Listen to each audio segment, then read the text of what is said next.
వేరే దానికి మళ్లించారు అధ్యక్ష. మళ్లించడం వల్ల ఆ పథకం క్లోజ్ అయిపోయింది. మేము వచ్చిన తర్వాత వీళ్ళు వాడేసిన 60% కట్టాం.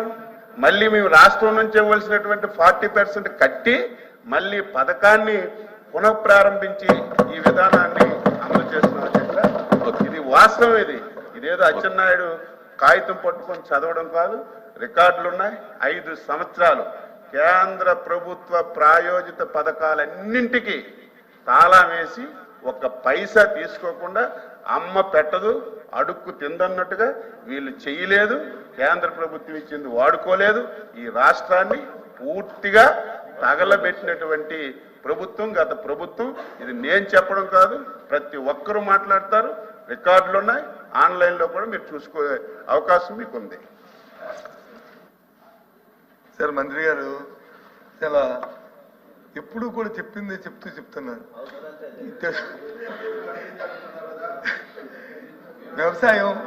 వ్యవసాయం అంటే ఏ ప్రభుత్వం పేటెంటో, వ్యవసాయం అంటే ఏ ప్రభుత్వం సొంత దండగన్నారో ఈ రాష్ట్ర ప్రజలందరికీ తెలుసు. ఆ విషయానికి మనం వెళ్ళొద్దు. ఆ విషయం అందరికీ తెలుసు. వ్యవసాయం సొంత దండగని ఎవరన్నారో, వ్యవసాయం పేటెంట్ ఎవరన్నారో ఈ రాష్ట్ర ప్రజలందరికీ తెలుసు. దాన్ని మనకి చర్చించుకోవడం కాదు. సభ్యుడు అధ్యక్ష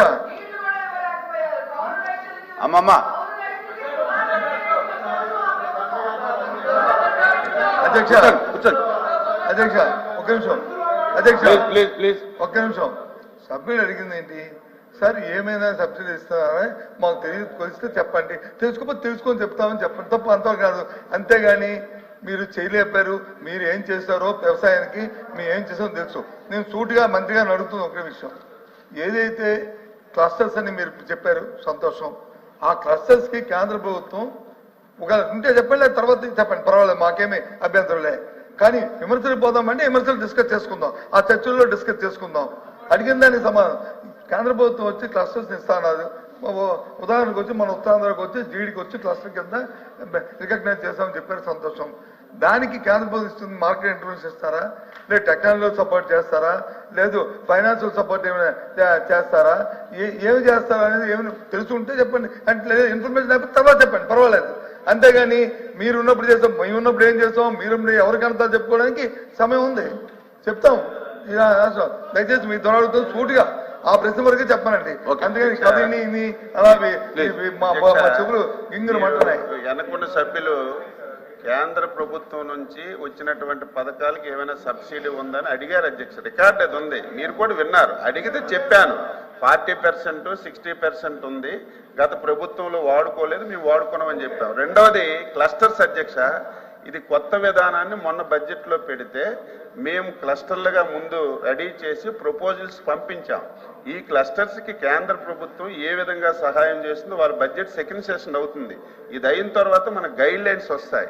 గైడ్ లైన్స్ వచ్చేటప్పుడు ఆ గైడ్ లైన్స్ తీసుకొని మేము దాంట్లో దీన్ని ఇన్కార్పొరేట్ చేసి ఎంతవరకు ఎన్ని పైసలు రాగలిస్తే అన్ని పైసలు తీసుకోవడానికి మేము ప్రయత్నం శ్రద్ధగా చేస్తామని సభ్యులకు తెలియజేస్తున్నాం. అధ్యక్ష 11